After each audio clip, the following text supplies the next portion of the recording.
Greetings, primitive minds of the planet Earth. I am Hugh, and as has been explained before, due to some indiscretions with the continuum, I have been forced to... Oh my, did people have to watch an ad for this? But yes, I've been forced to watch Star Trek Discovery, but I have to say there are some bright points. Now, feel free to chat, but I am going to give my opinion on this particular episode, which was called The Red Angel, the being we've been chasing all season long. Now, with this Red Angel, well, before we even get to that part, they had to have the services for Arium, who gave her life last week. Now again, very touching story, very touching services, wonderful stuff. But I didn't particularly see how we were attached to her. They put all the scenes that would make us feel for her in the one episode. Before that, she was on the bridge. She didn't say much. I mean, she had a few reactions this season. Last season, she did practically nothing. They could have set it up better. Now, if Saru had been the one to sacrifice himself, as he almost died, which was kind of a biological fake-out by his own biology, and a deception on his home planet that he believed. If it had been Saru, I might have gotten a little choked up. But it wasn't. It was Arium, who we hadn't had a chance to really get to know, except all the stuff that they shoehorned in last episode.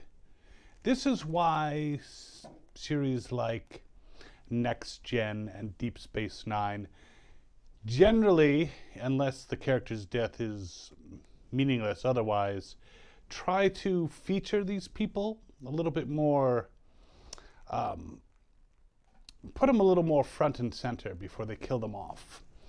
Pulls on the heartstrings a bit more. This was a very clumsy attempt by the writers to get us attached to Arium, and then, plah, she sacrificed herself.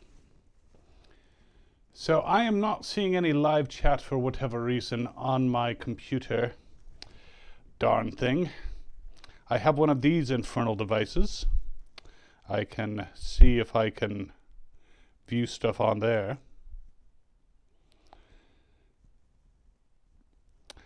But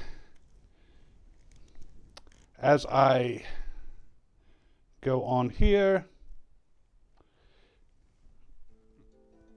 I don't want that crap. There was a young woman who lived in a shoe.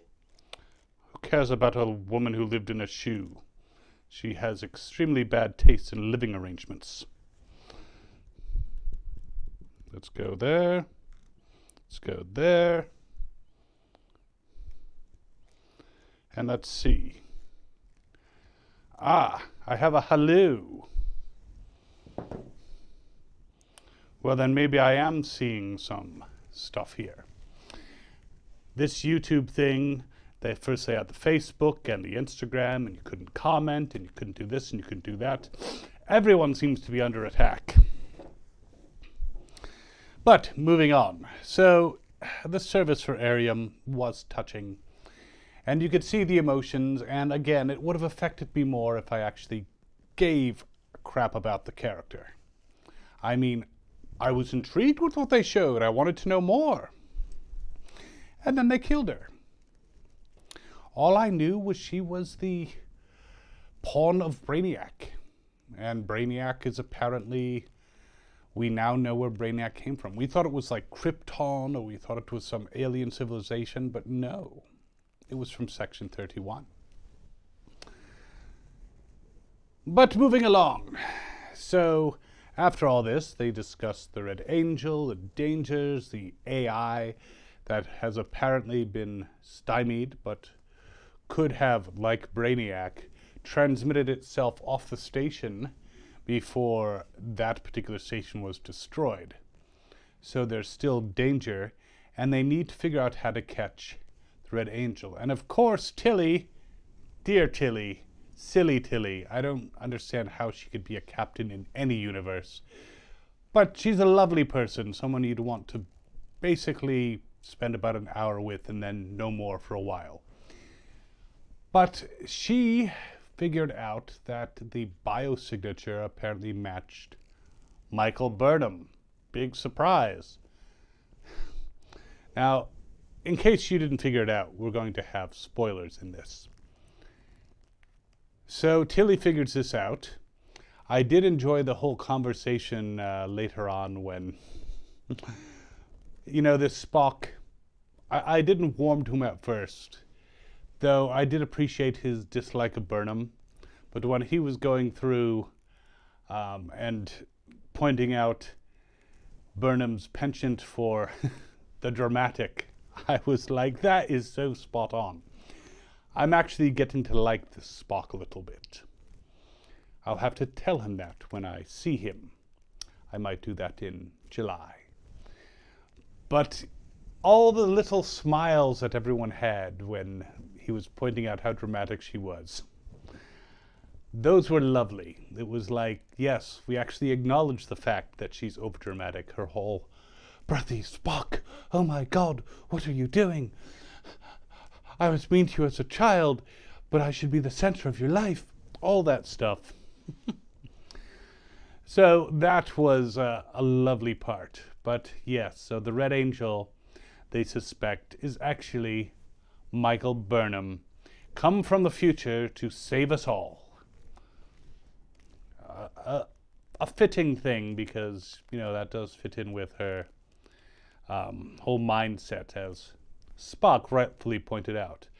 In the meantime, Hugh, who has been brought back from the dead, seeks out the Admiral, who used to be a therapist. How does that career path work? You were a therapist, and then you end up an Admiral in charge of sending people into battle. I mean, I could see where a study of psychology would help someone. We love self-aware writing, exactly, Maiden. I could see where knowledge of psychology could help one in strategizing, though sometimes when you're dealing with strategy against an opponent who's alien, you might not know their psychology, but it could help in leadership and all that. But still, to go from therapist to Admiral, and then just have Hugh show up and be like, hey, weren't you a therapist? I'm going to tell you all my problems. And she seemed to actually appreciate being able to stretch her therapist wings, and she did tell him some interesting stuff. But as I suspected, this new body of his doesn't generate the same hormones, doesn't have the same reaction to Commander Stamets' pole than his old body. Who has delusions of grandeur? Baden, you have to explain a little bit more. If it's Burnham, I agree 100%. So this whole thing with her acting as a therapist was an interesting side note. But yes, as I suspected, the new body does not respond the same way, and therefore he is not in love. But apparently love is a choice. That is interesting, because I don't think it quite works that way. I mean, you can choose to try to repair a relationship, but the feelings are not a choice. Humans always try to quantify things and say there's logical things. It's like when someone breaks up with you, stop charging after them and asking, why? Why are you breaking up with me? It's because they don't feel it anymore. Simple as that. There need be no other reason. Humans. So moving along, they design an elaborate trap that would put Michael Burnham in danger. But while they're figuring out this trap and getting all the pieces in place, Burnham finds out that the captain of the Section 31 vessel is the person who put her parents in danger, and the reason they died. Now, again, I don't agree that he is responsible. I mean, he is responsible, as a captain would be, for the conduct of his crew.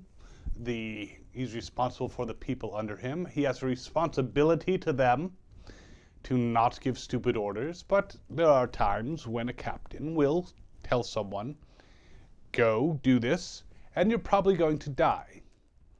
Or a captain could make a mistake, and people die. And yes, it's tragic, but this Section 31 captain, having bought on her mother and father to work on this Red Angel project, the, what was it, the Daedalus project, for them to do that, they knew what they were getting into. So the fact that they died in a Klingon attack, I mean, yes, it's tragic. Yes, I'm sure that the captain feels very bad about it. But to blame him, it's like anyone who takes on a job. If they know the risks, if they're aware that, hey, you're working on something super sensitive, the Klingons might be pissed off. They might come after you. We will try to keep it as secret as possible. But there are risks. People understand that. And Burnham, as a member of Starfleet, should understand that as well. So for that to be a whole big dramatic thing, that, yes, he is the one who recruited her parents. And maybe he didn't cover his tracks as much as he should have. But to lay the blame on him is just as silly as laying the blame on young Michael. Like, because she wanted to see the supernova, that's why they died. But, regardless, that whole drama came about. And one of the interesting things that I did not like is they made a statement. It was kind of quick, so you may not have caught it, that major technological advances were kind of sporadic and almost seemed to be something time travelish in origin. Like whoever's in the Red Angel outfit is going back and helping out Einstein and helping out, going back and helping them figure out the wheel and, walls, because apparently they're supposed to work. And all these things, all these technological advances that just suddenly rush forward, they are hinting that it's because of time travel, which I think is ludicrous. Yes, people on Earth, you are primitive in your minds, and you have a long, long way to go. But the progress that you have made, little as it is, own that. You didn't come back from the future in a DeLorean time machine to say, hey, this is what needs to be done, or a Red Angel outfit, or a hot tub, for God's sakes. So I don't like that insinuation that they're saying that, oh, all these advances throughout history of technology are probably a result of time travel. Please, how idiotic can you get? So, but moving on, I did enjoy the fact that Michael was in danger of dying, because honestly, out of all the characters, she is my least favorite at this point. I even like the Section 31 people.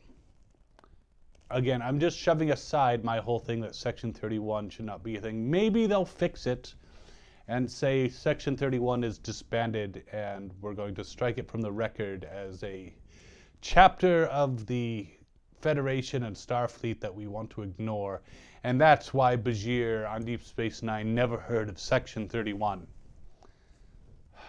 But yeah, we'll we'll see how that pans out. I'm still not convinced this is the Prime universe. So eventually, they get the trap ready. Michael Burnham can possibly die quite painfully, which is kind of nice. To me, maybe she'll turn into a biter, walker, roamer, rotter. Never know, it worked in the last show. And they set it up, and it seemed like she was going to actually die. And they had emergency crews standing by, ready to rush out and revive her in case it didn't work. And Spock did not let them go, which, again, kind of liking the Spock now. And the Red Angel showed up. But here was a shocker. Was not Michael Burnham coming from the future with this Red Angel outfit. It was her mother, who apparently has a soft spot for her daughter. Not so soft of a spot that she would let her know that she's still alive and, spend some time with her. No, she has to run around the timeline through space and time, saving churches and redirecting the flow of history to stop a killer AI, which I can understand. That's kind of important. Brainiac / Skynet / every other AI thing in the past has been the same type of thing. Why do AI stories usually involve time travel? I'm seeing a pattern there, except of course the Matrix, but that's a whole different thing, though they were kind of in the Matrix stuck in the past. So it even has a glimmer of it. So it's her mother. Now this episode, overall, it had its enjoyable parts. I enjoyed the whole self-aware writing, as Maiden pointed out, where they said, hey, Michael is being, full of herself again, overdramatic again, thinking that everything rests on her again. I loved that. That was a wonderful self-aware moment for the show. But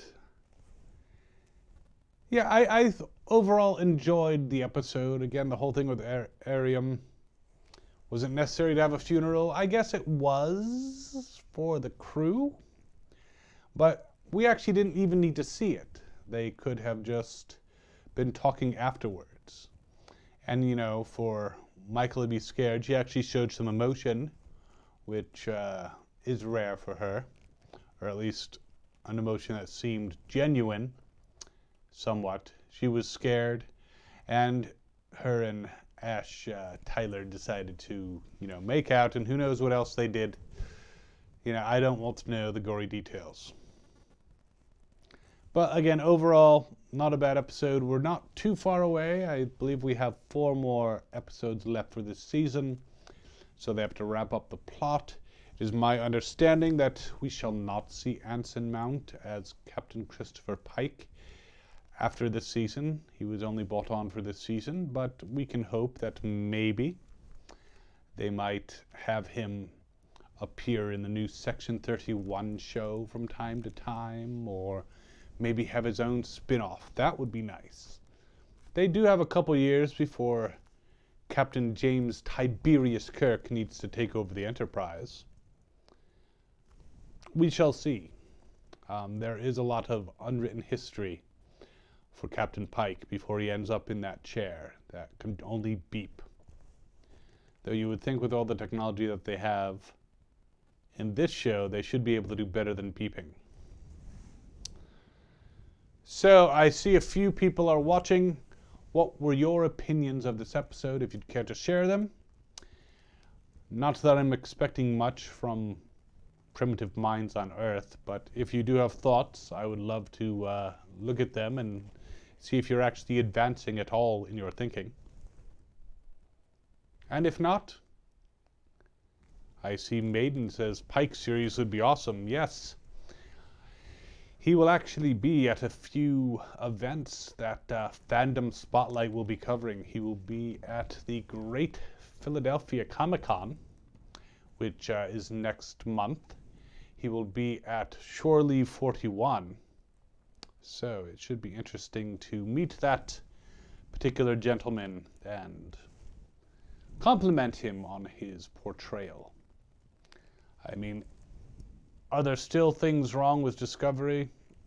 Yes, but that's not any of the actors' faults. It's really the writers. But let me know in the comments, if you're watching this on replay, what you think about a Pike series. And since no one else other than Maiden, who is not far away, and I can go snap off to her very quickly, is commenting, I will end it here. I hope you enjoyed this. And remember, the trial is never over.